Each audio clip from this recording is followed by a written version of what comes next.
and it'll make things easier to pull up. Yeah, and your questions will be answered one by one. And if you have follow-up questions as ma'am is answering it, you can, raise your hand and she can talk to you one-on-one.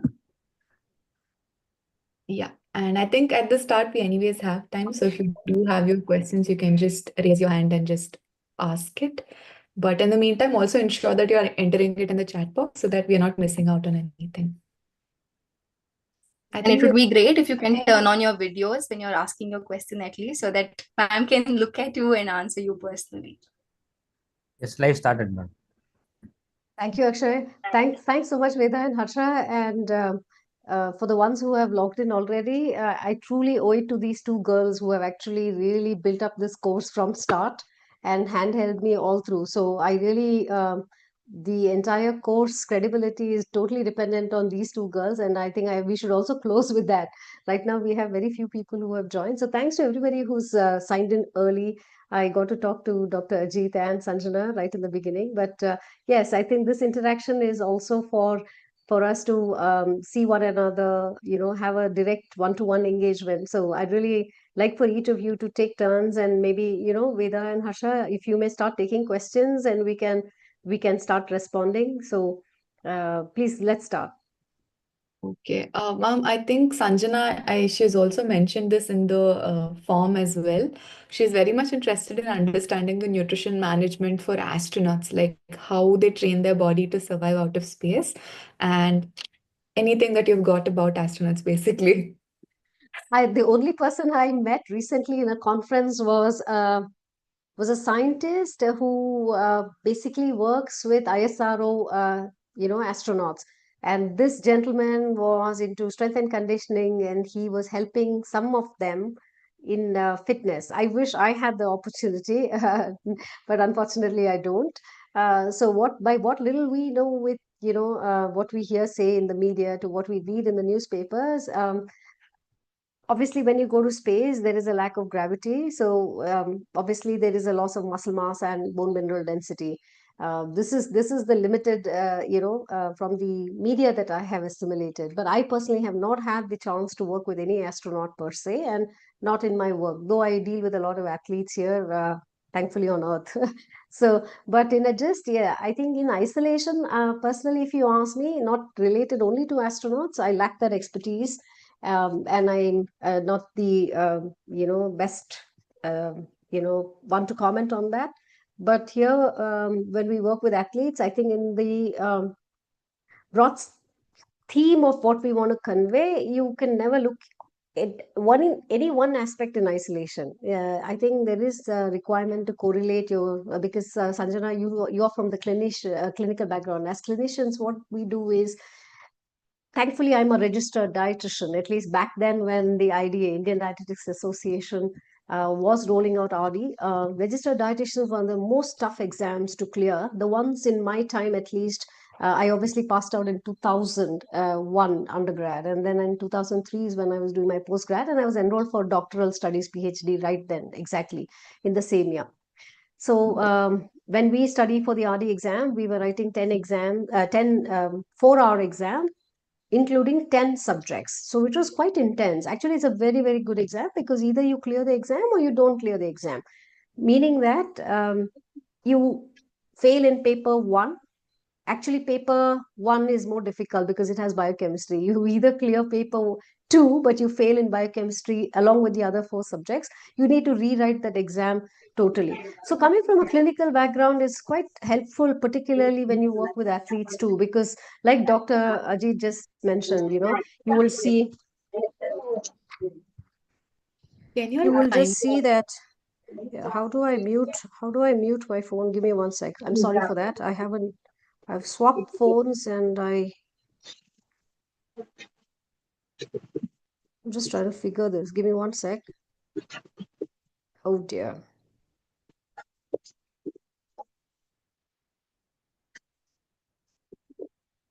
Okay, I hope that is resolved.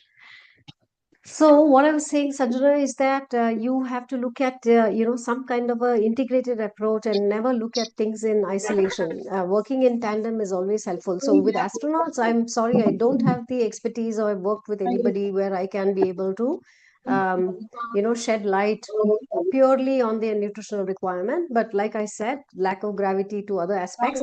I'm a strong believer of blood reports and diagnostics. So One of the participants,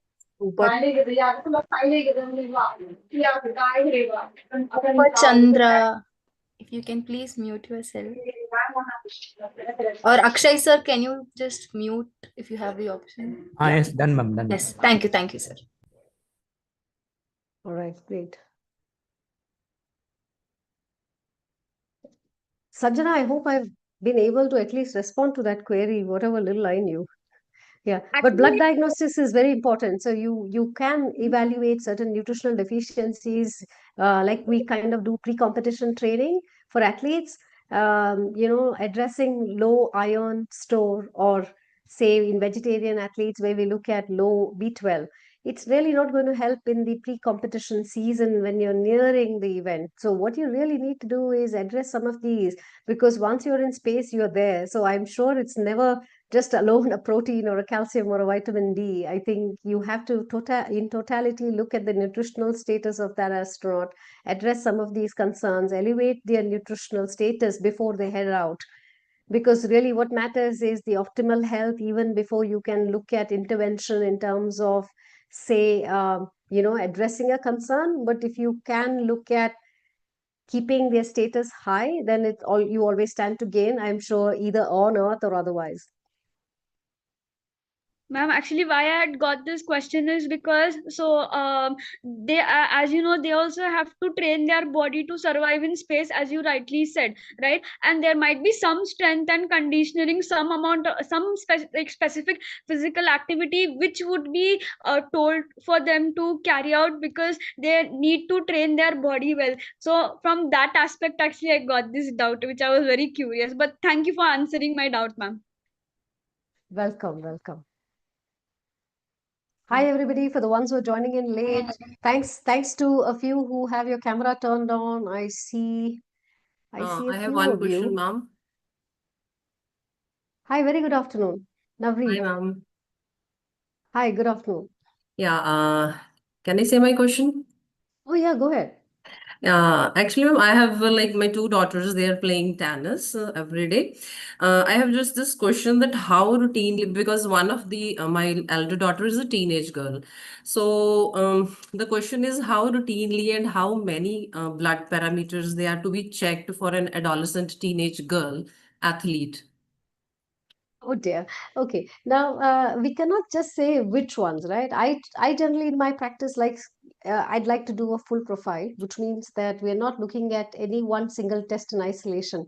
So when you evaluate blood parameters, you want to obviously look at uh, in totality to what different organs are functioning like. For example, if you did say hematology, or you're looking at complete blood count, you get only hemoglobin. But then if you look at an iron profile, you're also getting certain markers that can be deviated based on where the iron level is. So transferrin saturation, the storage form of ferritin. Similarly, you want to look at some very important vitamins, which are vitamin D and B12 in athletes. So when you look at kidney profile, everybody gets petrified with creatine and creatinine. They're two different things.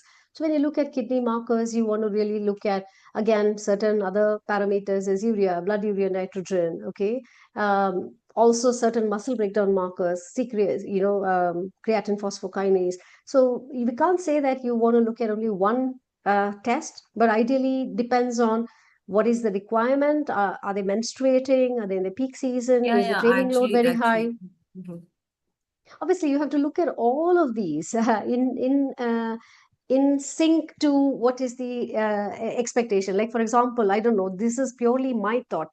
Like when you do a calcium serum test, that is really not even, I mean, in my understanding of science, I don't know why lab parameters have them. I think we have a diabetologist on this chat, and maybe, he can also add in his 2 cents. But based on your requirement, you're a mother to two girls, and you already know that if you've gone through pregnancy or the biological cycle, calcium is from your, say, calcitonin. You have a hormone that kind of helps in the absorption of calcium, and from the intestines is taken into the bone where you really need it, and only 1% is left in the blood for blood clots and so on and so forth for the other physiological function. But if you realize that as a mother, you don't get adequate calcium in your diet, which is actually the requirement where it really peaks, then what happens is you have, say, a parathormone, which breaks down the bone mineral calcium, and you are bringing back calcium because it's so important for, some functions as muscle contraction, even in athletes, because the bone, the blood clotting, some of these functions require a steady amount of that 1% of calcium to be available in your blood. So the body maintains homeostasis in many ways to have an optimal health, unless and until there is a medical or a disease, or in that individual. So some parameters or some tests are not fully understood, at least by me, by the scientific, logical reasoning. But yes, nonetheless, there are various of these tests that need to be looked at in very totality, and you need to also understand the clinical symptoms. For example, if an athlete is feeling fatigued or tired, you really want to look at, is it just a high training load which requires periodization, or is it just, say, a low level of, say, vitamin B12, a low level of iron? Because India is a country where we have high incidence of anemia, which is iron deficiency anemia. So just to give you an overview, I mean, it's not the straight answer, because we can never give you one simple correct or a straight answer. There's nothing right or an incorrect answer, but I think it is always contextual to that athlete, to the situation, and what you are trying to arrive at. Yeah, actually, because I asked this question because she oftenly goes under amenorrhea and always has a fatigue every second, third month because she plays almost 6 hours a day. Oh dear. Okay, amenorrhea is a loss of menstrual cycle at least for 3 months. Okay, now that is not a good sign at all. How old is the child? She's 16 right now, ma'am. Okay, not good at all, because here again, if you've gone through my lectures, the maximum bone ossification occurs in prime puberty. So, which means that as is testosterone to a male athlete, estrogen is to a female athlete. So, estrogen is an anabolic hormone, and that is what is needed to increase the muscle mass and the bone mineral density, because bone formation stops after 18 years of age. And unfortunately, I wish we knew all of this in our younger days and in our teenage and early youth. So, and the weight bearing exercise and the importance of muscle and bone stimulus. Sadly, I'm learning all of these very late in life. But for youngsters, it's an absolute requirement, because every time she's missing her menstrual cycle, she's having the lack of estrogen. Lack of estrogen is loss of muscle mass and bone mineral density, and that is something that really needs an intervention. So please consult a qualified dietitian, and do your tests and go see a doctor. This is not a good sign. Either she is overtraining, not recovering, or she's under eating, which is also what we've discussed in our chapters called REDS, which is relative energy deficiency in sport. And this typically leads to uh, you know other outcomes, which cascades into exactly what you're saying: loss of menstrual cycle, amenorrhea, for at least 3 months. Okay. Thank you, ma'am. Most welcome. I think one of the recurrent questions that we have had in terms of both the form as well as the chat here is how to upskill for somebody wanting to pursue sports nutrition as a professional career. Like, what are the options? So the questions are relevant to both the MSc route as well as the diploma route. So you can take that now. Oh dear. Actually, these girls, Veda and Harsha, are so enterprising and so good. Trust me. I think even they have done their masters in sports nutrition, correct? Yes. So and they're really really good at this subject. So having said that, my take, I mean, these are my thoughts purely. Upskilling is good, okay?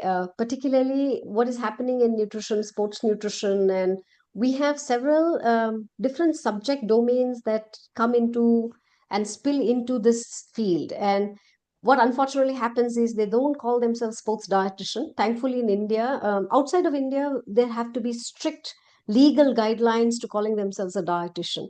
So what happens is you have to be accredited. You need to renew your license every year or 2 years. Though I'm a registered dietitian, in India, thankfully, it was a one-time exam. However, in America, if you did this American Dietetic Association, you need to renew your license. And I can't remember exactly now. Maybe it's once a year or once in 2 years. And that's professional development.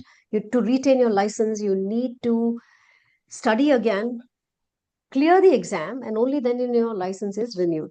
Now, what happens when others call themselves, say a health coach, a lifestyle coach, a gym instructor, SNC, and so on and so forth? Okay. Now, there are also several of the others who are practicing nutrition, but they call themselves a nutritionist. A dietitian can always be a nutritionist. A nutritionist can never be a dietitian. A dietitian is somebody who studies masters in nutrition dietetics or has a formal degree and has done undergrad and postgrad at least for 5 years. Now, we also have our new policies. I forget what it's exactly called.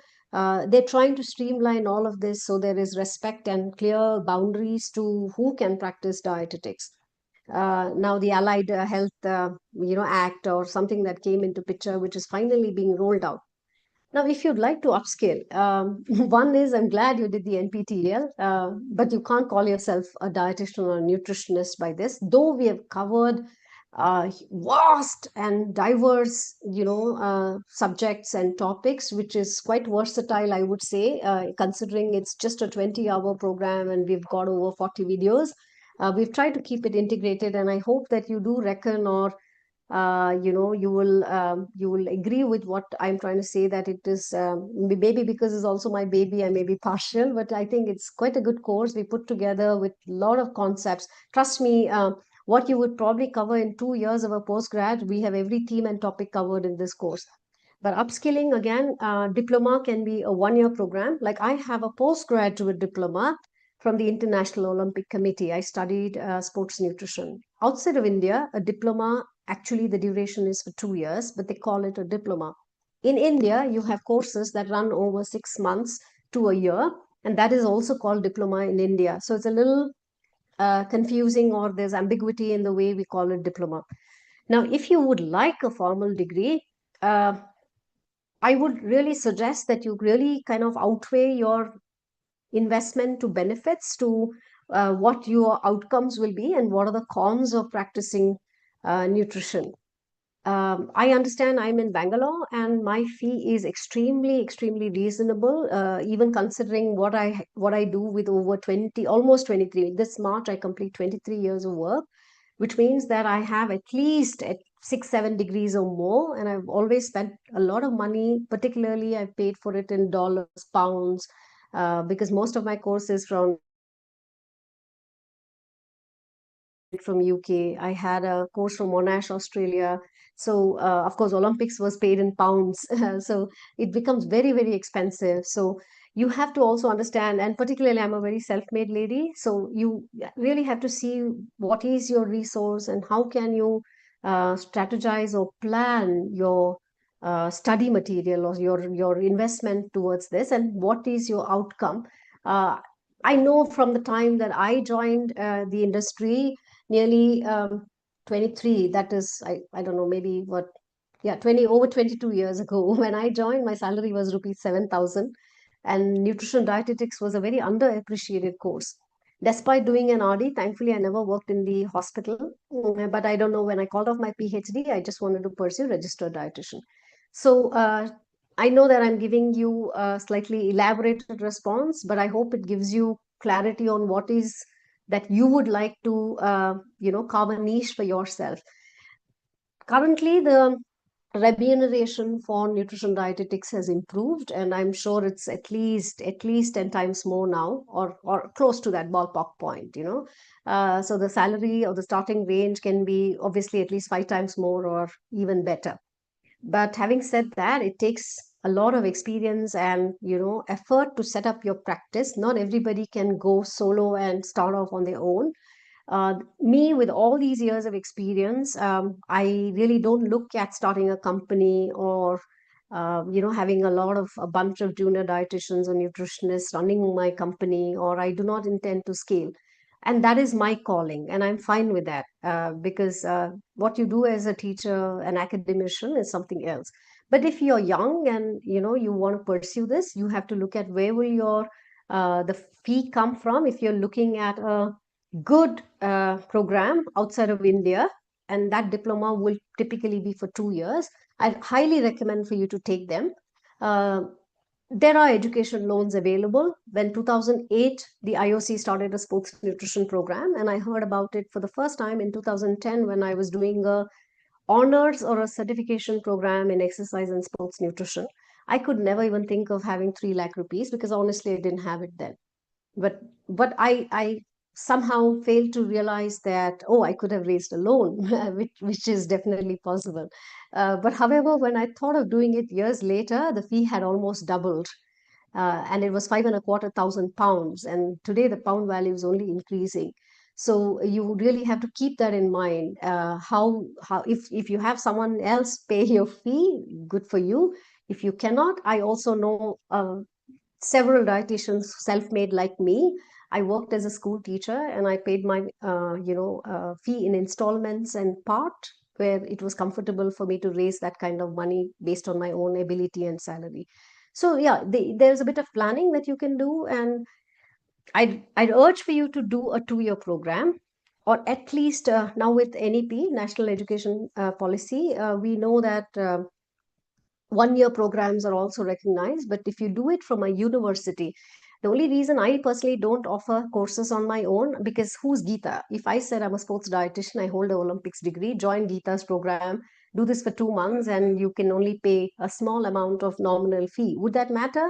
You may want to increase your knowledge base or have a one-to-one interaction. But if you did that from a university, you did that from a credible, say, a college or an affiliation, versus some small time, like these institutes that run these courses for anywhere fancy between 50,000 to 1 lakh. I personally think you will not stand to gain as much with a university, certification or a program, either 1-year program. And when I said that, I'd like to clarify, diploma outside of India is 2 years. In India, it's a 1-year program. You will be better off if you did a 2-year program. But that again is an individual call on what are your finances. Can you afford a course outside of India? There are some wonderful courses available even as a 2-year program outside of Olympics. Or you can go back to studying a master's. There are some good universities and colleges offering a 2-year MSc in sports nutrition today. But do remember, it's going to be quite a grind in your early career. Maybe it's an investment phase, and then if you are looking to invest your time and resource in learning the skill, and you can then maybe work under experienced people for a few years, and then that gives you a strong foundation for you to set up your own consultancy. But I know it's a detailed response. I hope I could answer that. I think so, Mom. I think I'll just move to the next question which people have. Yes, please. Thanks, Veda. This is like quite a long question. I'll just read the entire scenario. Assuming that for one athlete, say energy requirement is about 2000 kilocalories per day. And now if the purpose of the athlete is muscle building, then how much calories they are supposed to consume, considering protein to the sparing part of carbohydrate basically, and energy intake through proteins, how much should it be? So I think overall what they're looking at is like muscle building. How are you going to look at if it's a 2000 kilocalorie diet? Now, 2000 itself, if you see an average male of, say, 70 kgs, and you want to go by the Olympic guideline, you say you want to keep at, say, 45 to 50 kilocalories for fat-free mass, even if I say he's 55. So let's say for math's sake, just to keep my life easy. So if I say 50 calories into, say, 50 kgs of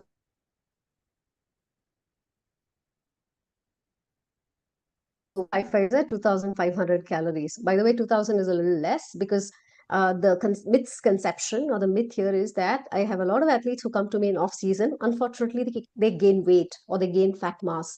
But what really needs to be done when you're looking at muscle building is, like for example, I recently assisted marathon runners who did Berlin, or I have a bunch of professional athletes I assist who compete professionally, right? The elite athletes. So when they come to me in the peak season and they say, hey, can I look at muscle building? And I'm like, okay, this is a misplaced objective for that monthly consultation, for the reason that muscle building ideally takes a different kind of a training methodology and also the meal plan. The first misconception and myth is that you need to be in hypocaloric diet. That is actually wrong. When you are looking at muscle building and you go about your usual activities and you are also looking at training, you also have to keep in mind that muscle building takes a lot of calories, so which means that you need to be eating adequately. So I know carbohydrates mainly go to your energy, that is they are energy yielders, and proteins are building, or your muscle component where it addresses. But if you're in a hypocaloric diet where particularly you're cutting carbs, you already know from my lectures that you need to keep protein very high. Now, that is biggest problem, not just in Indians, but also in athletes. So when you're looking at muscle building, you're number one, you need to strength train, which means that you have to be able to stimulate your muscle protein synthesis, and that occurs only if you're strength training, say 3 times, 4 times a week, because hypertrophy occurs. One is with the stimulus, number two is feeding it right. So it's that pattern. You stimulate the muscle, which is strength train, and then you top up the carbohydrate and your protein. So to respond, whoever asked that question, you need to be consuming more carbohydrate, more calorie, and definitely double the amount of protein. Ideally, if you're an athlete, that also is an off-season goal. You can't do it in the peak season for the reason that you will have such severe DOMs. And I know athletes who strength train and they're so rogered that they cannot go back to their morning training. Typically, the ones I work with are always up about 4:35 and they hit the morning AM session in Bangalore. So which means apart the travel, school, college, and so on and so forth, if you have an intense um, muscle building or a strength training session, strength training is heavier lifting, body weight exercise, calisthenics, weight exercise, free weights. These are a little more modest and light. So I'm not the training expert here, or the one who's trained for exercise, but with what little I know and what little bit of exercise I do and working with athlete, it gives me the objective overview to say that strength training is heavy weightlifting. Okay, and then that has obviously changing or your physique transformation, where you are looking at breaking down that muscle, which is catabolism. There will be micro tears. The muscle breaks down first, and then the rebuilding occurs. So it's a process, and when the athletes do that, there is severe DOMS called delayed onset muscle soreness. So which means that there is body aches and pains which occur only after a day or two. And if you have an intense session, you typically cannot go back to your sports specific training because you are very, very kind of uncomfortable place. So I hope I answered that question.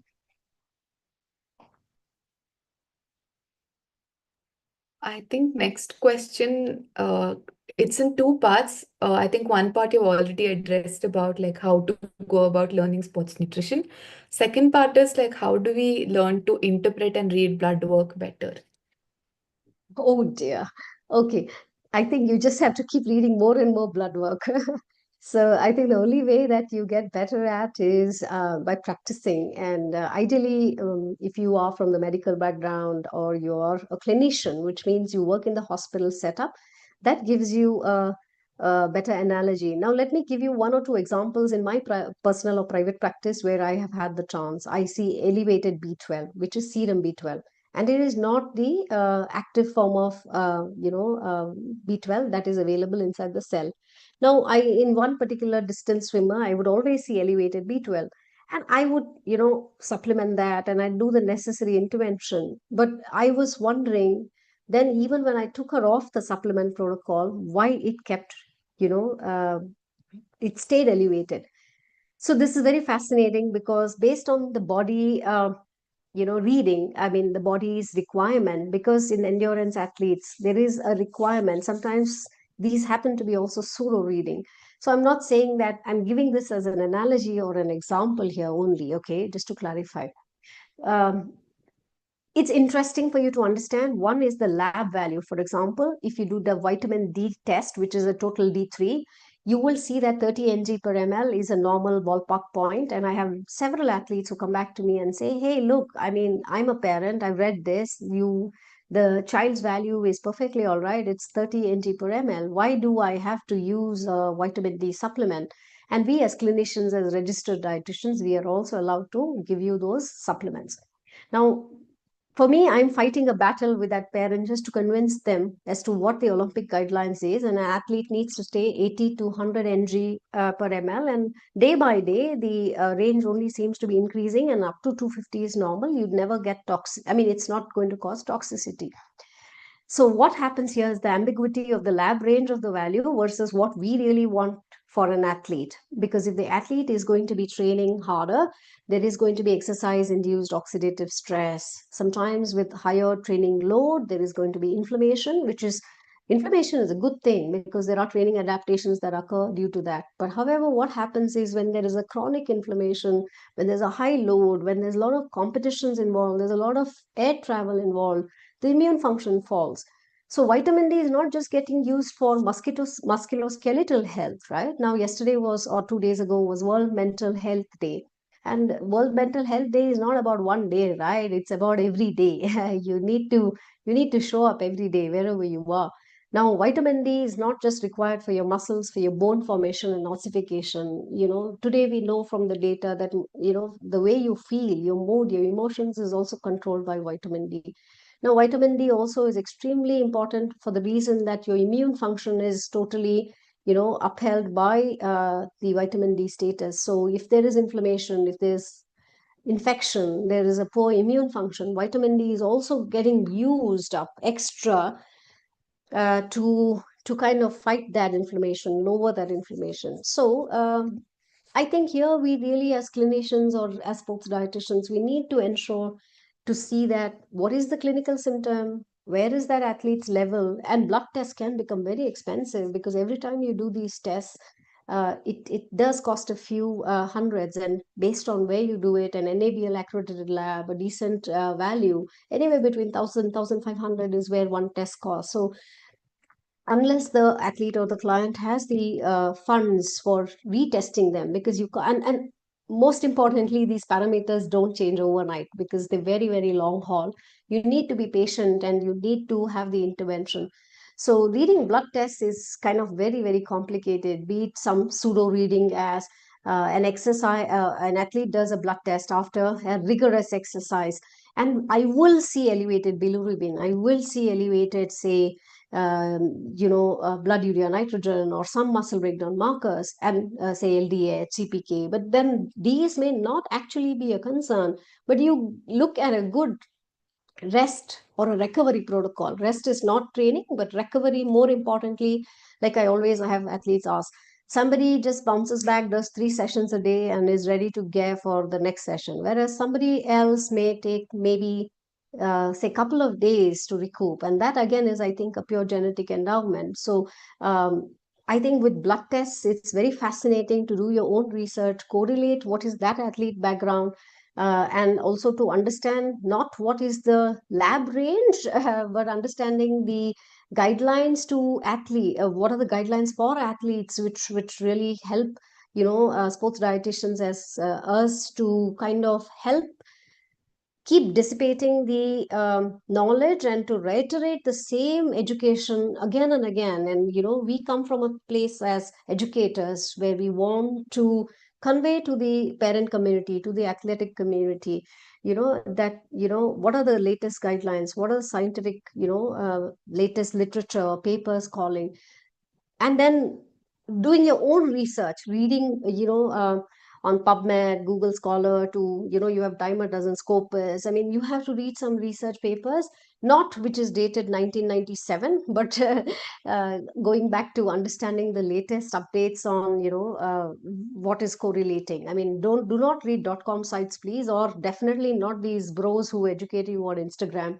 So follow, I'm not saying Instagram, Twitter is a place, but if you do follow scientists, professors, lecturers, and there are some wonderful people who are actually doing not just those influencer kind of these reels for money, but there are some very sound advice. There are also some paid research papers and article updation from scientists.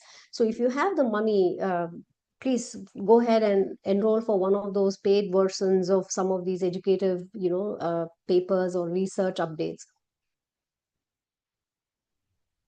Yes, thank you, ma'am. The next question is from Dr. Ajit. He says in week 1 and week 2, you told about after intense exercise, check your pre and post activity weight and replenish water as per the lost weight. But I checked 1 or 2 times and I have never lost weight. So how to go about it? Okay, that's very interesting. But after Dr. Ajit, you're from UP. It's so bloody hot there. I have 1 or 2 clients there. So it's strange that you're not Yeah, losing weight. no, low weight, but not after exercise. Like I'm still 67.3 for the past few months. मैं जैसे जाता हूँ बल्कि मेरे को लग same होता है थोड़ा सा बड़ा ही होता है इन ग्राम्स. तो मुझे मतलब मैंने एक क्वेश्चन डाला था तो मुझे ये रिप्लाई आया कि that is a very personalised question. Reply मुझे आया ही नहीं. So I thought I ask directly to you on the this live session. Okay. So now what happens with euhydration is if you are drinking enough water prior to your exercise, and when you say exercise, I know you already told me you are a fitness enthusiast. Are you referring to a gym session? Yeah, gym session. Yeah, gym session. Gym session. What type of training do you do and what duration is that? So the duration is almost 1 to 1.5 hours. So I go for strength training first, then cardio. Right. So Now, that again also depends on is your gymnasium, well ventilated? Does it have a air conditioning? it has air conditioning. सब कुछ है ठीक ठाक है. Okay, so exactly what I said. So whereas an athlete that we work with typically will train 3 hours, 4 hours outdoor, be it a tennis हाँ. player. I have a tennis player who recently sent me his video. He's soaking wet. He's showing me his shoe. He's drenching from hmm, in Mumbai, it is scorching hot. Hmm, So despite the rains, the humidity always remains high. So here we're referring to a general context to what is the ballpark, athletic guidelines. So if you hmm, are, in a comfortable gymnasium with the AC and your strength training, maybe if you're taking a good, hydration protocol for you hydration, where you're consuming enough hmm. water and you also are consuming electrolytes. Do you consume electrolytes during your workouts? Ma'am, when I went through your lecture, then मतलब I could not make out कि कैसे कितना measure डालना, but I somehow add sugar और थोड़ा salt to my water that I carry to the gym. But I'm still not very convinced कि कितना डालना है. Maybe I have to go back to your lectures again and check it. If you Not could at all. tell me very concise. So as long as, what Uh, is your urine color post exercise? it's fine. Normal only, not dark yellow, nothing like that. So this is where a dietitian will probe. Fine and normal is a very, very vague term. For us, we will say, is it dark yellow in hue? Is it, what is the color? When we say color, for us, it's always very specific because that also depicts your hydration status. Okay. I'll make a note of it Right. and Now, go back if to you your give a lecture. marathon, I had a couple of clients who did Berlin Marathon, and it was damn hot there, despite being a cooler weather in Germany. But now these guys obviously had Hmm. planned for their hydration status and enough carbohydrate and electrolytes. But what happens is, if an athlete is training, say in Chennai, and their requirement of sodium can go up to even 1000 mg, which is close to a half teaspoon of salt. Whereas somebody who is training in a monsoon weather in Bangalore, where they train for say less than 1 hour, they don't do distance running, but they're doing tempo and they finish within 1 hour, then maybe their sodium requirement can be less than 500 mg or even half. But it really depends on what you're doing. If you're already comfortable in a gymnasium under AC and you're not sweating as much, maybe then you're not losing that much electrolyte. But what is important is you can do sodium. If you are a salty sweater, you can sodium load, which means take extra salt in water, either in your food prior to your training, and you ensure that if you're not losing weight, then there's nothing to worry. Check your urine color. If it's darker tone, then you know that you are dehydrated. And you can take some more water with electrolytes. And if your urine color is as pale as possible, close to straw, it should never be colorless, which means you're overhydrating and drinking too much water. And any commercially available these kind of, what the salt and this preparation besides electrolytes, not Oh, electrolytes, there are not those plenty. There are plenty electrolytes. available. There are plenty available, dime a Okay. dozen. You'll be spoiled for choice. But what I will suggest is in a glass of water, just add, say, 2, 3 pinch of salt and maybe, one teaspoon of sugar, honey, jaggery, palm jaggery, any sweetener of your choice. That is a good electrolyte drink if you are a recreational athlete. You don't need anything more than that. Okay. Thank you. All right. Thank All you. right. Sure. Yes, thank you, ma'am. Sudesh is asking, he's telling, I am training to run a marathon in 4 months. How can creatine monohydrate help me? What precautions should be taken for its consumption? Okay, that's a wonderful question I asked. I'm glad you asked that.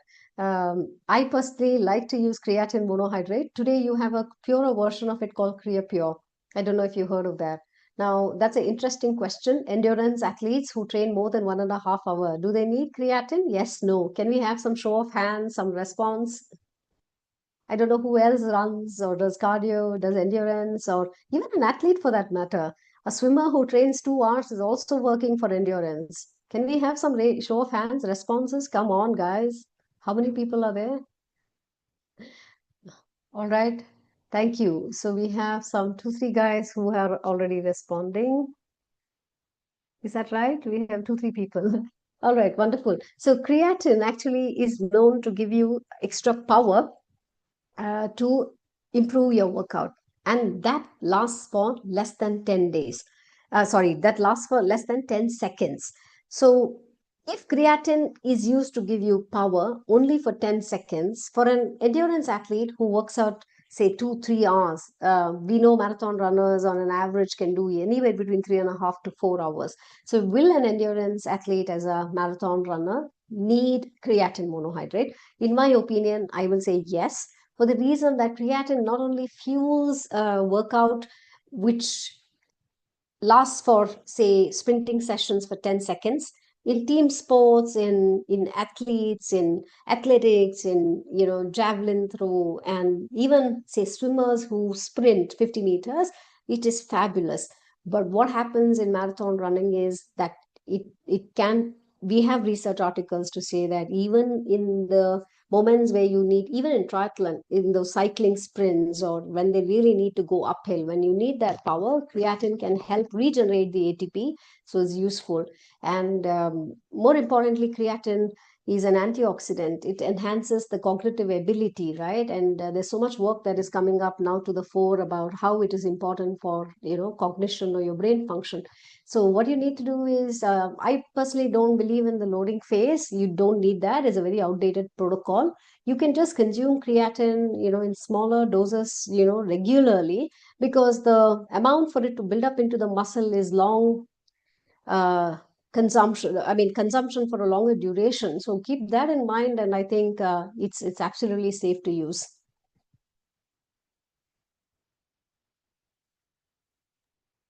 Yes, thank you. Thank you. That answers my question well. Great. I think the next question is on nutrient timing. Like, does nutrient timing matter? I want to ask how supplementation timing affects the absorption of certain nutrients. Oh, absolutely. That's very pivotal. For example, you will never take, say, a calcium with iron. That is if you're looking at supplement protocol. What happens is there is a nutrient-nutrient interaction. For example, if I had an athlete who eats, say, a vegetarian athlete who eats a lot of paneer and milk products in lunch, and I gave an iron supplement at that time, it's futile because there is going to be a food and supplement interaction. So that is something that, as you know, dietitians, we must keep in mind. Nutrient timing is very important. You know, not just for certain sports supplements or sports ergogenic aids, but definitely also for your supplement protocol. Like some of these nutrients are day supplements, some of them are night supplements. So I think the timing is extremely important, particularly if you see a lot of work has come up where vitamin D works best when you take it in the day. Sometimes we know that from some literature, we know that if you take it at bedtime, that can lead to sleep disturbance. So yeah, timing is extremely important. If you have any specific supplement you want to ask me, I'll be able to throw more light on that. Once they ask the specific question, I will let you know, ma'am. The next question is Yes, please. yes, 1 minute. Yeah, Basanta is asking, I am 43-year-old male. I keep running mainly 15 to 20 kilometers weekly. Now I have added sprinting weekly for activating my fast twitch muscles. So my question is, will it not interfere if I develop both the muscles?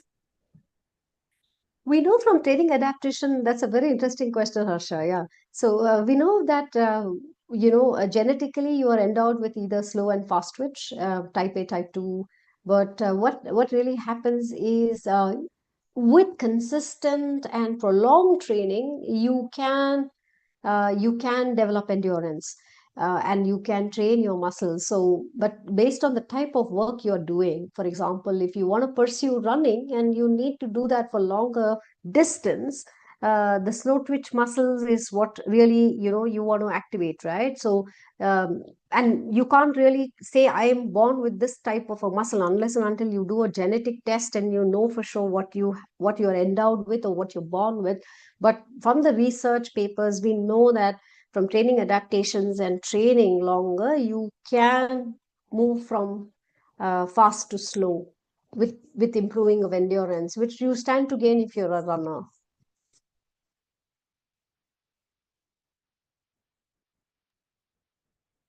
Yes, I think that answers them, ma'am. All The right. next Thanks, Asha. question. Yeah, so I think the next question is from Sudesh. They're asking, would you like to share some indigenous food products or constituents which can be better utilized by athletes for their protein requirements, frequent deficiency in vitamins or minerals, antioxidants, or ergogenic aids? So any Oh indigenous dear. Why? Indigenous is nothing but local and seasonal, and I think as Indians we have enough of that. I recently came from North Karnataka. I think they use a lot of jowar and other locally available greens and stuff like that. Now I've done a bit of travel. I've gone to Sikkim once, and I forget that little coiled, little green leafy vegetable I ate there. Very interesting. So I think there's plenty of India is so vast. I mean, every region, every state has so much. Now, if you ask me, someone like a client asked me, ma'am, shall I have sattu? Now, sattu was what? Just chana powder. But you need to realize that sattu will have a lot of fiber. It is a dal. It is low grade protein. And you need to really come to your understanding of what can give you a better source. For example, we had these wrestlers who I believe drank liters of milk along with extra added ghee in that. And that's very regional, right? I mean, North India, you will see them only eat roti and wheat because they grow a lot of that there. Whereas in Bangalore, we do have these South Indians and Kannadigas and so on and so forth who use a lot of ragi. So I think I can't say it's one specific thing that you need to eat, but as long as you can go with the seasonal and locally available, fresh produce which changes by the season, I think you stand to gain. And for protein, of course, what is more important is, like in my practice, don't get me wrong, I come from a family where a bunch of people who are pure vegetarians, but with due respect, what is really important is to be a flexitarian. If you can handle higher quality proteins which come from animal source, good for you, because the nutrients that you gain from them is a lot more different. So I think there's no magic potion here, but I think the mantra is to just keep it very sustainable, simple, and see what works for you best. I mean, indigenous, when you say anything locally, like recently in Bangalore we had a lot of these wild jamuns, like these what are they, blackberries. So and they were in season, it's a summer fruit. So please eat the most. I mean, for the ORAC and the most oxidative stress lowering capacity, that's those dark pigments are one of, like, you don't need 300 rupees worth of blueberries. For one third the cost, you can still get, high antioxidants. So eat whatever is easily accessible and available. So we should keep researching and like trial and error. That's how we get what is best for us. Oh, hi, Sudesh. Yeah. So, see, if you ask me one specific question, maybe I can give you a specific response and in the ability to my best, a possible way. But then, if you ask me across, your grains and produce, and I will say stick to what you grew up eating and what works for you best. You don't need imported, like for example, quinoa. I love quinoa because I never grew up eating quinoa. But I grew up eating ragi, jowar because my parents obviously were from North Karnataka. So millets were a part of my diet always. I do love them. But having said that, that doesn't restrict me from quinoa. At a point, I remember when it was introduced nearly 20-25 years ago, it costed an arm and a leg. It was bloody expensive. But today, if you see, it's so accessible and it's so Right. reasonable. I mean, anybody can access that. But it's just that it's got a slightly higher amino acid profile, and I like the taste, so I enjoy it. But then it really matters to you what you enjoy. In the end, I think that is also extremely important. The food should never be a punishment, and you're eating several times through the day. One That's is to keep it sustainable. One is to also look at, like, I have an athlete come to me and ask, I can't do protein supplement because the whey isolate can be very costly. So I obviously suggest a brand that can be slightly affordable and easily accessible. Because when we work with elite athletes who represent India at a national or international level, then you obviously want to look at batch tested supplements. But batch testing obviously means there's an international body who's checking every packet. So the cost becomes very, very expensive. So, grassroots level or an amateur athlete who's just starting off, sports is very expensive because you have half dozen support staff who assist them. From the dietitian, the coach, the SNC, the sports physician, and so on and so forth. So there's always a team that is working with someone till they come to a level of eliteness, or right, right. they can play Completely agree. professionally. So cost is extremely important. So in that situation, what do I say? Recently, I had a vegetarian athlete who enrolled with me, and I gave her obviously a diet, and I asked her to eat a lot more skaya and Greek yogurt. Now, obviously, there's a cost to it, right? There's about 50-100 rupees for a tub. She told me, "Ma'am, your diet chart is very expensive." So, obviously protein costs a lot of money, but then, so I immediately, responded to her saying, "Hey, look, you don't have to necessarily do that, but if you can make your own tofu at home, soya beans is not costly, but there's a lot of time and processing involved. You need to soak, you need to extract the milk and curdle it, and then you need to extract the paneer. So is with milk. You may spend 50 rupees for a liter milk, but then the process of generating the paneer from that is so cumbersome that you will get only 150-gram paneer by the end of it, which lasts not one meal.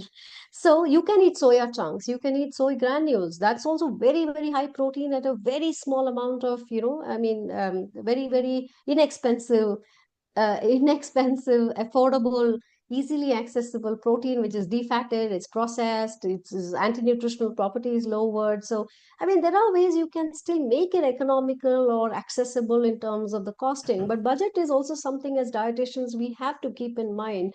Right. I'm As obviously like not telling. athletes and athlete parents, we also have to consider it. Oh, trust me, I'm a mother to a teenager. Half kg is given there, one paneer, it gets finished in one shot. And you're like, oh dear Lord, there are other two people in the house. So, well, I hear you. If that is the case, as a mother, I'm sure everybody goes through that. And if there are one or two teenage boys or girls at home, obviously they're growing phase, We their need to appetites like are keep large. researching, try and testing.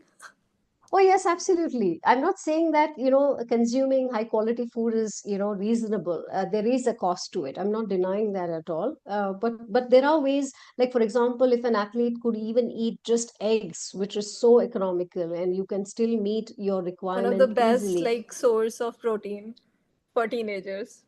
Oh, absolutely. That again is a context. Somebody asked me how many eggs. I have athletes who eat 6 eggs a day with the yolk.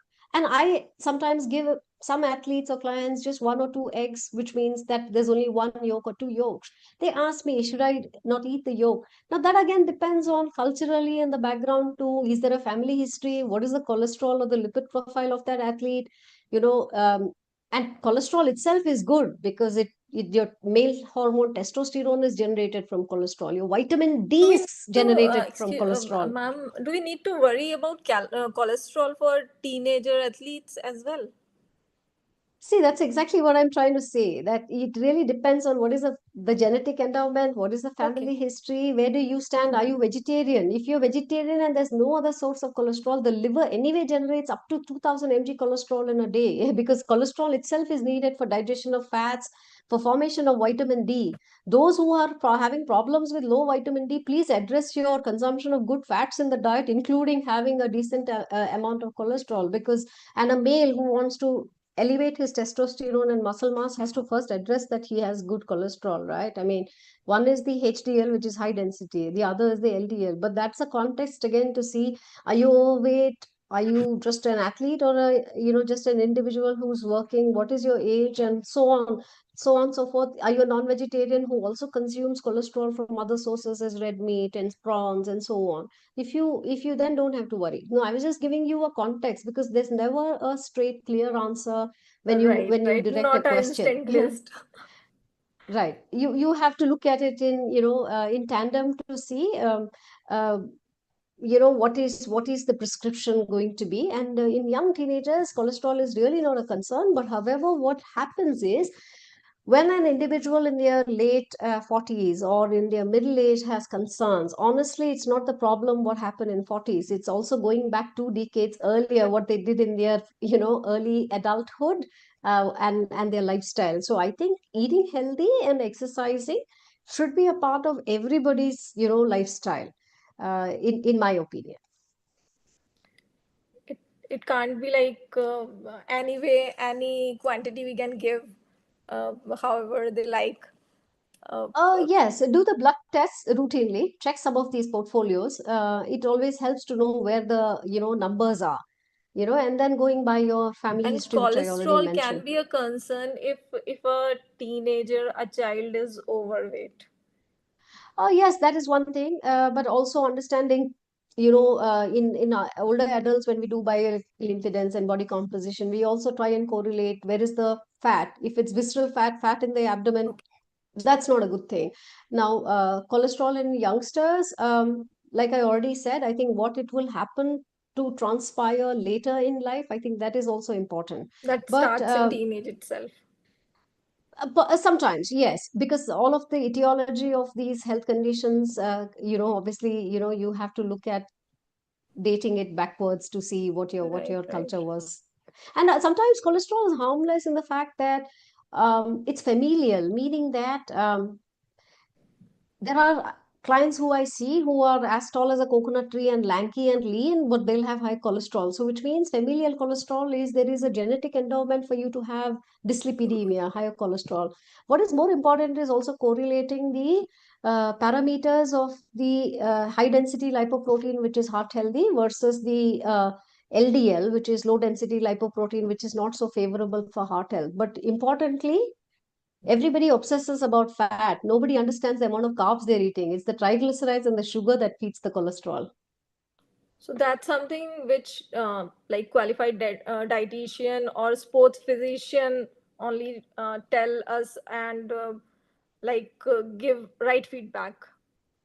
Oh, yes, of course. You need a qualified individual because sometimes there are a lot of these courses that come on Instagram to everywhere. They say, pay 59 rupees and you become a dietitian nutritionist. So be very wary of them because trust me, even with our two decades of work experience, I still feel I don't know everything. And I think that takes also humility and, the magnanimity to say that I don't know everything. I think we are That's true. human. We are not AI. But if you see these young pompous individuals who really dance well on Instagram, They are you have to super be a little wary confident. of them. They can tell us Yes. everything.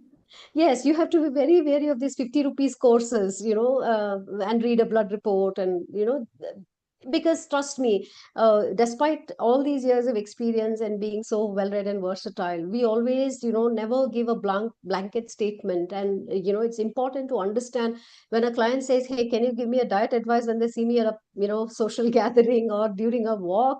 Well, I wish we could really appease everybody, but it's not so, because we really dig deep into assessments. So, what is your background? Why did this happen? Why did you miss your menstrual cycle? Are you eating enough or not eating enough?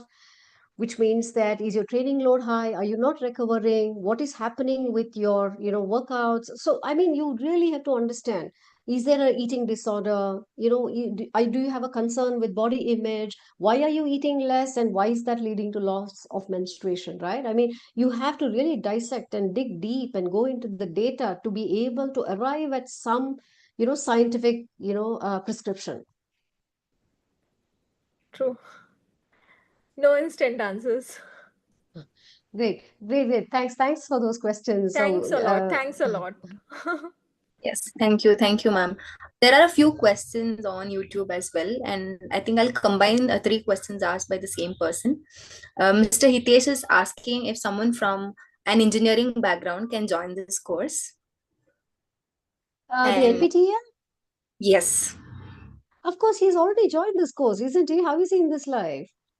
he's watching it on YouTube, so I think he just came across it on on the Oh, platform. that's Yeah. that's wonderful. Yes, anybody can join this course, provided I have really called out a clear guideline to saying that you should have studied at least sciences till your pre-university, because there's a lot of biochemistry. There are these creatine phosphate pathways and a little bit of digestion, and we do talk a bit of science. So if you don't come from a bit of science background, then you'll find this course a little. And I hope the participants will agree with me. There we have spoken about it in context to not just eat a banana and one katori rice. There is some science in these lectures, so it helps for you to know some basics. So when the next cohort is going to be I'm sorry, announced, you can definitely enroll. There will be reruns once a year. Yes, thank you, ma'am. The same person has two other questions. He's asking why certain people suffer from side effects from whey protein and creatine. And he also asked if it is okay to take multivitamins and omega-3 on a daily basis. Okay, glad you asked that question. Welcome, and you are most welcome to join the course. But whey, what happens with whey if you're having side effects? Certain protein supplements can cause bloating, for the reason that they can have concentrate, or they are sometimes blends. So when whey isolate is 90% protein, it's purer, so there's no lactose. Whereas if there is lactose or artificial sweetener, for example, if you have sugar alcohols like, say, sorbitol or something that can lead to a bit of bloating, for the reason that the gut does not absorb that, what happens is you will have this side effect of feeling of flatus, which is gas. So the way you can choose that is look at purer forms like isolate, no added artificial sweetener if possible, and try and avoid these, certain additives as, artificial sweetener, or these sugar alcohols, which ferment that. Okay, concentrate can lead to bloating because of the lactose. Whereas creatine is a lot more safer. There is no side effect. The myths of, kidney problems and all the other side effect is not true at all. So, don't worry about that at all. Creatine is safe. Omega-3, now coming to omega-3, please do keep in mind that omega-3 is an absolute. I'm going to get a screen grab. Give me 1 minute. So with omega-3, what is most important is that you are going to look at a good source which is low in mercury contamination. With India, you have to be in India, be a bit wary about the good manufacturing practice, or the GMP. There is an FSSAI license that is mandatory to sell in India. But look at the source of the fish. The smaller the fish, the better. So typically in India, we also get blends of, say, anchovies or mackerel, sardines, but nonetheless, some of these imported third-party verified brands are much better. Omega-3, if you're a vegetarian, it's an absolute essential, but please do not drink flaxseed oil and all those kind of stuff, which is just doesn't even go well. But you can look at pure omegas, which are EPA, DHA. So the minimum dose can start from 300 and go all the way up. Now that also depends on your age. Do you have dyslipidemia? Are you an athlete? Is there inflammation? What is the reason you're taking? For overall well-being, 1 capsule a day is perfectly all right. Keep it in the refrigerator, which will kind of prevent its rancidity. So I think do not keep it too light and air. And what's the other one he asked, Harsha? Something else he asked. Creatine, Yeah, whey, omega. multivitamins. Oh, multivitamin. No, you don't need multivitamins, please. This is my personal opinion. Unless and until you're under the weather, you have a requirement, you're an athlete and you're unwell, and so on and so forth. But for a healthy individual, in my personal opinion, you do not need multivitamins. Yes, ma'am. Thank you. I think that answers him. There's another fun question. So he asks, what is going to happen if we eat 1 kg of vegetable biryani in one sitting for lunch? 1 kg. Oh, I would have kind of also marveled if an athlete said I eat one chicken tikka for lunch, but anyway, 1 kg. Is that a cooked weight of rice? 1 kg? I I'm think that's assuming, what he yeah. means because I think you get these 1 kg biryani buckets on Swiggy's now. So I think he's trying to ask about that. I'm sure he's knocked off and sleeping after that for the next 4 hours. Not sure because I don't think he's still there on the live. But yeah, that was his question. And he's also asking if cooked and boiled food is better or raw vegetables and raw foods are better. Good question, my dear friend. Please do not eat 1 kg of biryani. It will not do good to anybody. Okay, that kind of a high carbohydrate load, that can be unnecessary for most individuals for the reason that eating such high carb meals are. See, carbohydrates are good. For an active individual, it gives you energy, it helps you sleep better, it feeds serotonin, and all of that. I mean, you can't do without carbohydrate for a daily living, but everything in moderation. Too much of a good thing can also be very harmful. But indulging once in a while, that's different. But overdoing that, I mean, maybe in your younger days, your body copes, but then invariably, there's going to be some repercussions to it in the long term. That is not advisable at all. And the second question was, what was that after 1 kg biryani? Please tell me again. Raw or cooked? Oh, that's a very good question. There are some nutrients which are absorbed better on cooking. For example, if you cook the tomatoes in oil, lycopene is better absorbed. Similarly, palak. Oh dear God, nobody asked about this raw palak juice, right? Thank God. Please do not have 1 kg biryani. Please do not have raw palak juice. Not definitely kale and celery and all the other crap that you want, because nutritionally it doesn't matter. When you consume certain greens which are cooked, for example, even palak or your kale or say whatever these greens, when you cook them in oil, the lutein, zeaxanthin, they are all better absorbed on cooking. Unless and until it's a fresh fruit, say guava, orange, and so on, the vitamin C is preserved. Cooking reduces a bit of B vitamins. Cooking also reduces vitamin C. They're heat labile, which means they're destroyed or they get killed when you expose them to light, air, and heat. So, but I hope that I could answer that question.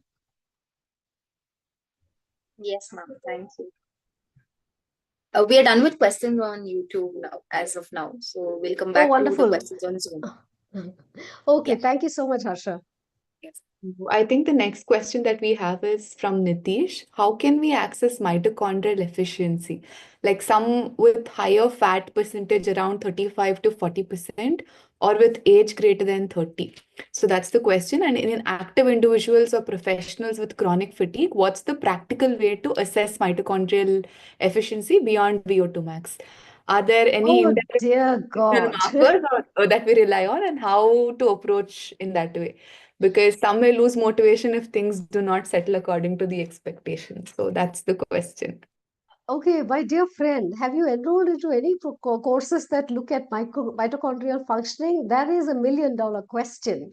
I think it's still in a very, very rudimentary stage, and I don't think there are some tests purely looking at mitochondrial. I mean, there are certain supplements, and coincidentally, very recently, I was hearing this discussion, on a forum where they said that the NAD markers, right? NAD is actually a co-factor for the metabolism or energy pathway, right?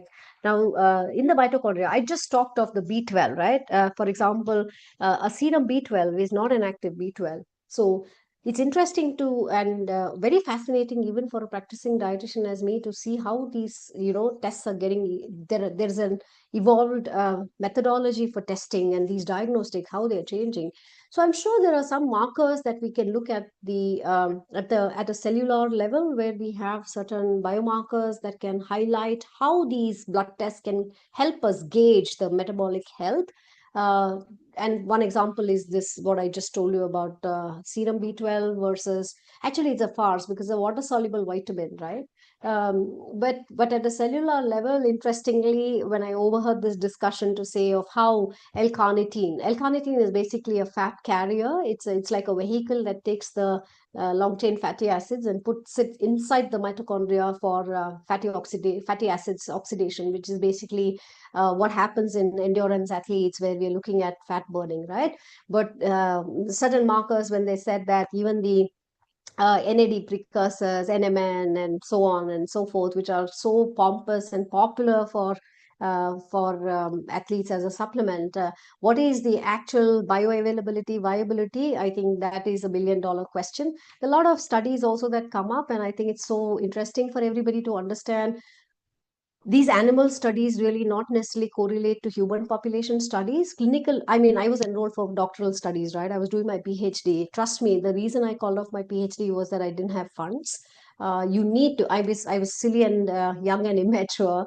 I did not clear my JRF, though I tried to attempt writing that once. I never showed up for the exam because the logical reasoning back then did not persuade me to pursue. It said A is taller than B is taller than C, who's tall? I said nobody cares. Well, definitely now after 20 years, I wish I had put in a little more interest.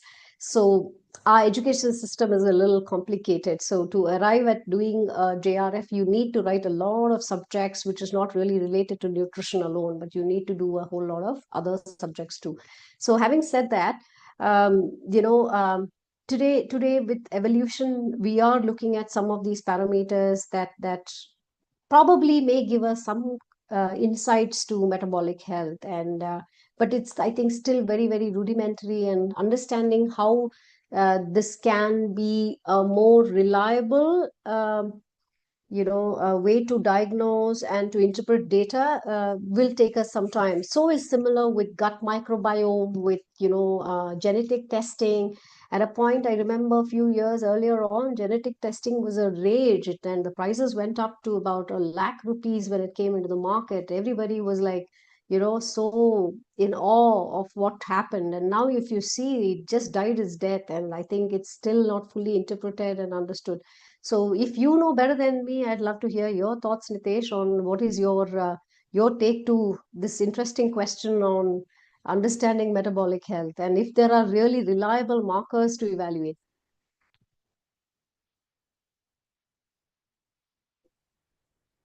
Are you on mute? We cannot hear you.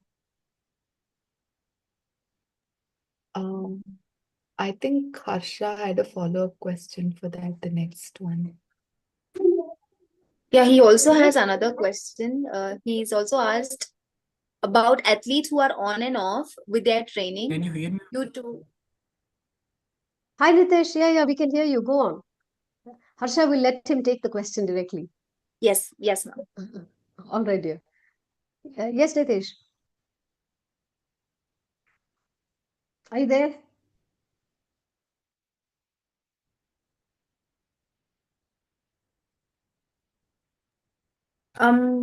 I think I'll just take his question that's also here so that you can just answer it for him.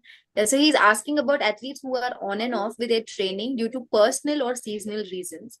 In such cases, how do we structure their training and supplementation plan so that they don't lose their performance gain during the off season? Is there a specific approach to periodization or certain supplements that help maintain mitochondrial and muscular adaptations during those breaks? Nitesh, I'm very curious. You better keep your mic on and tell me what you're doing. Are you also a doctor or a sports science staff? No. Can you hear me, ma'am, now? Yes, yes. Yes, ma'am, no, I'm not doing anything. I've done a diploma course from India, that AFT course I've done. AFTT. AAFT, diploma course Ah, okay. In which subject? in nutrition dietetics. Oh, not bad. I'm invited as that guest lecturer for Yes, that ma'am, yes, ma'am, yes. orientation. Yeah, I've taken that. That's why I'm here also. I Oh, that's searched. good to know. Yes, ma'am. That's good to know. I've, You uh, tell me. Please tell me. no, no. These are my questions because I've come through with many people like these issues I've faced. So I've come through these questions, but I was searching online, but I've not got the perfect answer. So I've asked you only. No, that's very nice. Thanks so much. And but anyway, it was so framed so technical. I thought it can go into one of those, research journals. So to Can answer your, that you have also mentioned, but I have got the interest in this field now only. But right now I'm an engineer, electrical engineer. wow, So how very to impressive. go to that field? Yes, so I've answered now for that to go in the foreign universities and then enrolling the courses. So I'll be going through that. Wonderful. Why not? We have a whole lot of engineers who are doing biomechanics and, stepping into sports science now. Yes, A ma'am. whole lot of, because I'm fortunate, I do attend a lot of conferences, or these days I'm invited as a keynote speaker. So, which means in the conferences, we always have collaborative presentations. So, you see a lot of engineers who are coming to the fore now to address sports science. So Yes, ma'am. particularly these engineers who are into, I mean, at least as of now, I've seen a lot of them doing biomechanics and, some intervention for athlete, training. So to also ask your question about what do we do when they are off season, that's a good question, because as I already called out, peak season is all about fueling and recovery and optimizing performance, which means that the strategies are clearly sport specific.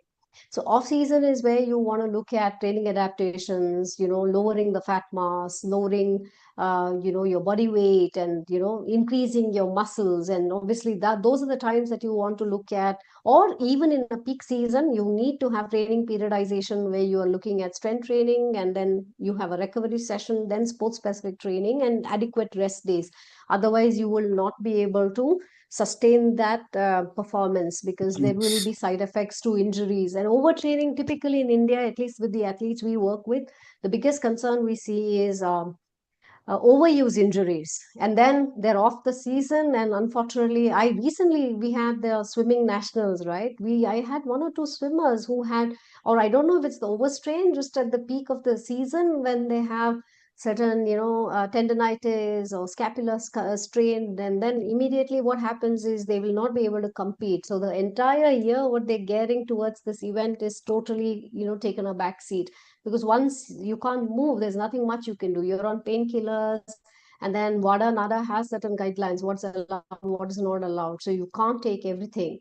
You have to be very, very meticulous with the supplement, because if you win, you are subjected to dope test. So off season is where you really want to optimize. So with supplement protocol, for example, if you're not training as much, maybe you may want to moderate those protein supplements. If you already have optimized a nutritional deficiency of certain foundational nutrient, for example, just let's take vitamin D, and you want to be touching 100, and you already have done a baseline test and the athlete was at say 30, 40, but if you push it to a slightly decent level, you don't have to be aggressive with the dosage that you give, because if you see the Western guidelines, for a healthy individual, they say 600 IU.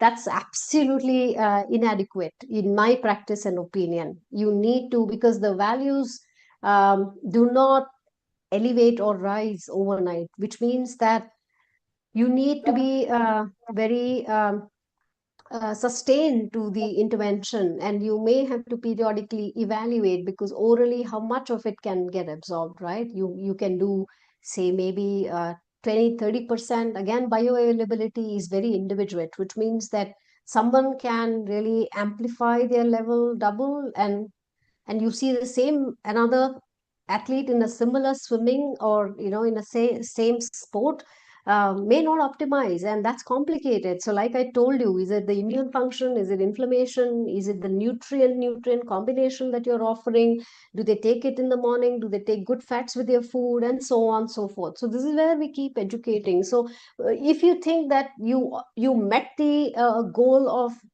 elevating certain parameter to a status that you want it to be at, then you off season, since you don't want it to plummet, what you could do is, to prevent it from nose diving, you have a maintenance dose, and but nonetheless you again scientifically bridge that with a blood test or symptoms.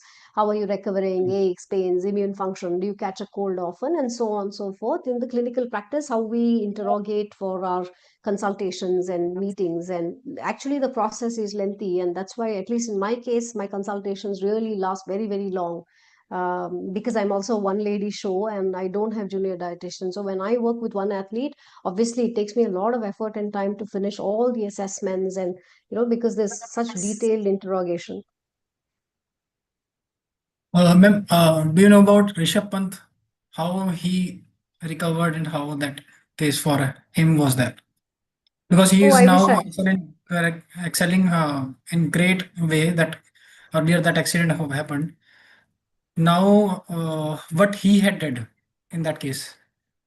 Okay, I know I was selected to travel during the bio bubble with Delhi Capitals, and because I was faculty and head of the department, my children, I mean the children where I taught were doing a board exam. I did not take up the offer to travel with Delhi Capitals, so I don't Okay. have the personal interaction with him to understand what was his approach to addressing his injury and healing. And besides, in any confidentiality, we will anyway not be able to speak about one client, even if I had assisted him. Okay. No, But if yeah, there was something the else, no, if there was something else that we could know about that, then the technical awareness only, that no, that particular thing, whatever see, he it has really done. depends on what injury. If you had a bone Mm, fracture, then you obviously are going to look at intervention of certain bone ossification mm, medication, those that can amplify, meaning hasten the process. So the protocol is about, today from Boswellia to, I mean, there are dime a dozen supplement combinations that can kind of, bridge that healing. So one is, but the science and the principal concept typically remains the same for any approach. I mean, be it a doctor or a dietitian, right? One is, can you give vitamin D from food? No, it's not available at all unless and until it's oily fish, or otherwise it's not available. So you can't really hit a high note of, say, 4,000, 5,000, 10,000 IU of vitamin D a day. That's impossible. Supplementation becomes then the prerogative and the only approach to injury management.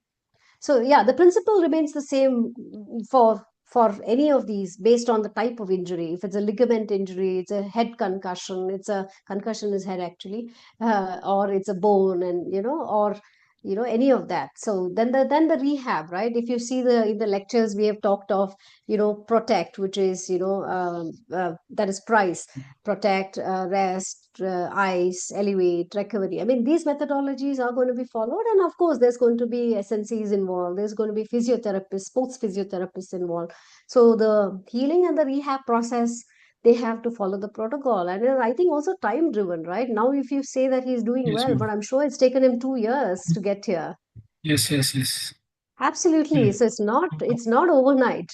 You can't turn into a new leaf Yes, ma'am. overnight. These athlete injuries take very persistent, they need intervention and patience and long-term, approach, because you can't really change anything overnight, particularly not with the human body. Okay, thank you, ma'am. All right, Nitesh, thanks. Thank you, Nitesh. Ma'am, I think we have a few more questions and we've already been into the live for 1.5 hours. So we'll Okay, quickly we are take, winding down. So what we'll do yeah, is you give everybody a heads up. We are taking the last 2, 3 questions. So shall we wind down in another 5 minutes, Harsha? No, we already have a few questions. Let's just finish that, and I think then we'll just filter that out quickly. Last 5 minutes. Okay, done. Yeah, These are the yes. last questions we'll take. Okay, done. Yeah, so Colonel Upadesh is asking if there's any possibility for people like him from engineering background to get certified as a nutritionist just for passion and not for making any profit, because he's personally a marathon runner and he's 53 plus. He just wants to support his fellow runners and health and well-being of his community. Wonderful. That's a very noble cause, Colonel. And if you've already done NPTEL, I'm sure it equips you with enough knowledge for you to do that already. Yes, thank you, ma'am. Yeah, Tell me, okay. Harsha. Yes, how can someone understand fatigue in endurance sports like long distance running?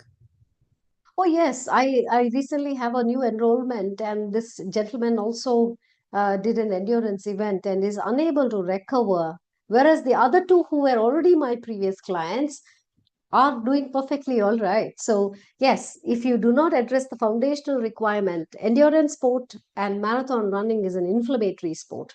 You are going to have low iron because it's a foot strike hemolysis, which means there's RBC rupture. You will have certain markers of, elevated red flags, be it your muscle breakdown or certain aspects after the marathon run. So you have to ensure a good fueling and recovery protocol, which means that from the carb loading for the distance running days to allowing enough recovery in terms of the rest days, pacing your protocol, right? If you do tempo interval, you do slow easy runs, you do long distance, but you strength train away from those intense sessions. So if you are not going to take care of your iron, particularly, I had this case where I was assisting someone else who was doing an international, one of those most major event, and the iron plummeted, which means that I don't know how we oversaw that. But in endurance athletes, these parameters can change even less than 2 to 3 months. So important for you to do these blood tests. Ensure your foundational nutrients are optimal. Vitamin D for lowering inflammation, immune function, iron for helping you not just because you are going to have RBC rupture, but also to increase VO2 max. Yeah, I think having a good protocol of carb loading, recovery, glycogen resynthesis, adequate proteins. Like this runner asked, should we do creatine, and why not? It doesn't mean that you are not a sprinter like Usain Bolt, you will not do creatine. Even a marathon runner can use that. And being on a scientific protocol under the guidance of a qualified individual, please work with someone. I always tell an athlete or a client, if you had to spend a few thousands of rupees, even an MRI costs 10, 12,000. But if you had to pay that 10,000 to a dietitian, you will bargain and you will argue, and you don't see that as an investment to preventive, like, as preventive health or a prehab. Whereas dietitians and well-read nutritionists can preempt medical issues, injuries. Like you have an injury, you're off the radar, you need 2 3 months to rehab. And rehab also now sports physicians, sports physiotherapists, they're very expensive. So which means that you have, and you can't go once and pay 1,000. You have to do that entire plan and a program for a few sessions. So which means that you'd rather look at strengthening your foundational need with a dietitian or a nutritionist, and you can preempt that injury intervention or those medical bills. Actually, I mean, Harsha, Veda, do you agree with that? Yes, ma'am, absolutely. Can't deny on that. And so we'll Right. quickly go on to the next question, ma'am. Yeah. So this is a quite elaborate question. So Ms. Aradhya is asking if there are certain timings for training, specifically for weight loss and weight gain, because she has read some study that suggests that for weight loss, morning timings are better, and for hypertrophy, evening workout should be considered.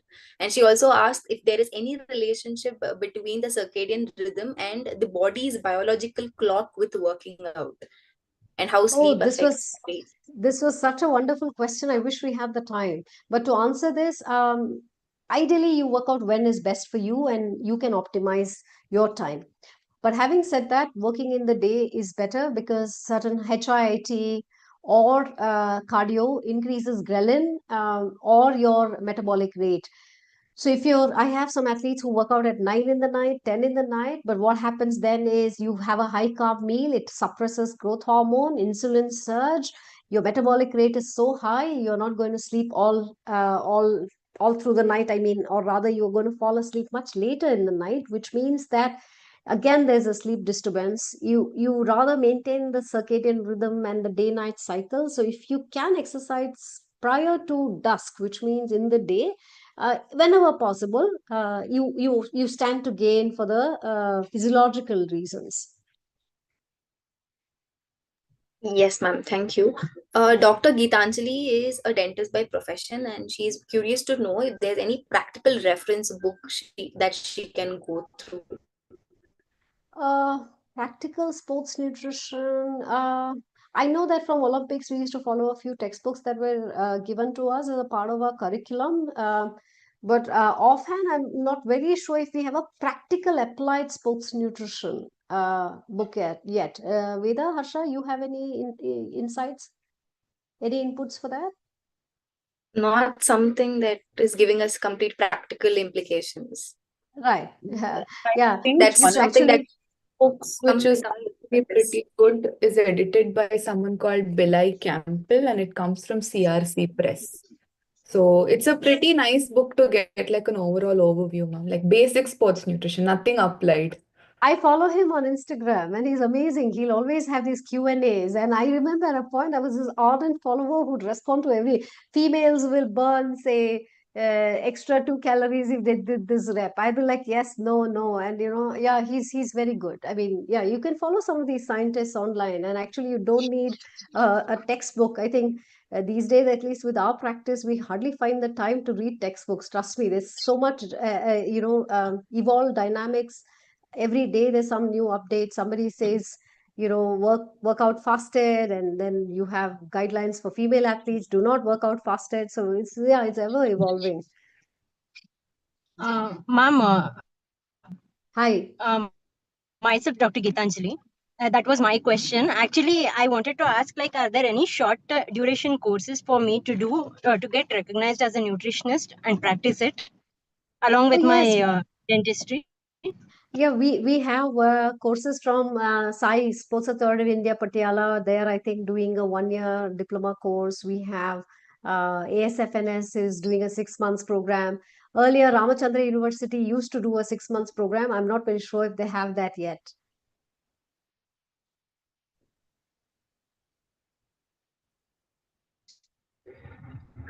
Yes, thank you, ma'am. I think it answers Dr. Geetanjali. Sure. And yes, Mr. Vivekanand Ma'am, is that asking, online or offline course? I think it's hybrid. Sai Patiala is offering hybrid. I think similarly ASFNS is also offering hybrid. Thank you. All right. Yeah, Ma'am, most and welcome. also I wanted to know if any of the textbooks are Gitanjali, available. Gitanjali, we cannot hear you, so please text your question, and we're winding down. For everybody else, you can. Akshay, can you please Interested mute in her? reading in detail also. It is like okay, Ma'am, okay, ma'am. We cannot hear you, Gitanjali. There's a poor connection. Can you just text your message to yes, us, please? Yes, we'll yes, take the next question, Harsha. yes, ma'am. So we will let you know, Saida. We will let you know that by the end of it, we'll answer all your exam related questions. We'll quickly go through the last few questions. So, Mr. Vivekanand is asking about, I want to ask about hives. Is there any food group which helps to reduce its symptoms, and what kind of food should we avoid to keep this away? Okay, now that's a very individual thing. And if you have hives as a symptom and an allergic reaction, please be very wary and kindly note in detail what is the food trigger. And you have to avoid exactly that once you break out. So at random, I will not be able to call out what is causing your food allergy. Next, please. Yes. Yes, thank you, ma'am. Can observing intermittent fasting for more than 9 months cause hypoglycemia in individuals? Well, see, intermittent fasting has its advantages because it limits the window period to eating. But however, if you can eat within the circadian rhythm of day and night cycle and still control your calorie intake, you can feel free to not go through the limited time period. Now, hypoglycemia is less than 70. What is that mg per deciliter? It's the sugar level that falls. Obviously, if you're not eaten for a long time, and if that is causing that, maybe you may need to intervene and see if you can go back to your regular routine pattern. Yes, ma'am. Thank you. Yeah, I think that's about it. And Dr. Gitanjali wanted to ask if there are any other books apart from Duke and Group that she can refer to because that's cost expensive. Well, can I have the girls update some of them, which I can review and come back to you? Will you guys remind me, please? Yes, yes, sure, ma'am. We'll do that. Yeah, I think Saida Aisha wants to know what happens when an athlete sleeps right after training session. What happens? I think that will be the last one. They recover better because Yeah. I know athletes who train at 9, 10 in the night, go back home, eat and sleep. That really is the context, okay? So Yes, great guys. So thank you to everybody who's left. I know we had way lesser participants this session, but thanks to everybody who stayed on till the end. I have a big thanks to mention to Harsha and Veda, who have been doing this program with me right from the initiation of planning the PowerPoint presentations to running the 2 cohorts, the exam papers, the assignments, and every time we have to prepare new assignments and also a new exam paper, and I can't do this alone. So Harsha and Veda, I genuinely want to thank the two of you for supporting me through this 3rd cohort. Not just this live, there's a lot of work that happens back end, and I truly owe it to these wonderful and very, very hands-on and enterprising, sports dietitians who really supported me through, and I couldn't do this without their support. So truly thank these 2 girls, and they're holding the forum, discussions day in, day out, and really make sure that everything is resolved. So big round of applause to these girls. Thanks everybody, and for the ones who have joined us in this live, truly appreciate your time on a Sunday evening. If you have any questions, please feel free to reach us, and on the forum, of course. And if there's anything pressing and if that needs to be conveyed to me, Harsha and Veda is always there to convey that to me. So thanks much. Can we have one last photo, Akshay or somebody who can help us? If everybody turns on their camera. I know we've half only left now. Everyone's left. Oh, thanks much. Thank you so much to everybody who stayed on.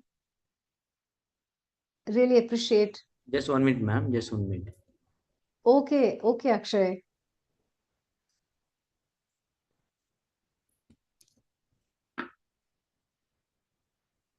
All right. Yes, ma'am. Yes, ma'am. Okay, thank you, Akshay. Oh, and of course, Akshay is the most important person who is at the back end IIT Madras office. He is really, really the important person who helped me record. He's so patient and kind, a thorough gentleman who's assisted me all through the video editing and recording. So, Akshay, maybe you must show yourself too. They won't know who you are. Thank you so much, ma'am, for your appreciation. Thank you, ma'am. Yeah, great, Akshay. Okay, I really appreciate all that you do for us. Thank you for Thank you. holding us on a Sunday afternoon, this live session. Thank you. Thank you very much, ma'am. We just All want right, to let guys. Thank you so much, don't ma'am. start the exam pattern Thank that you, we ma'am. put that up on the chat box. Please refer to that, and we will also put that up on the forum. So please check the exam pattern on the forum. All right. Are we good to sign off? Thank you, ma'am. Thank you so much. All right. Yes. Thanks, everybody. Enjoy your Sunday. Good evening. Thank you.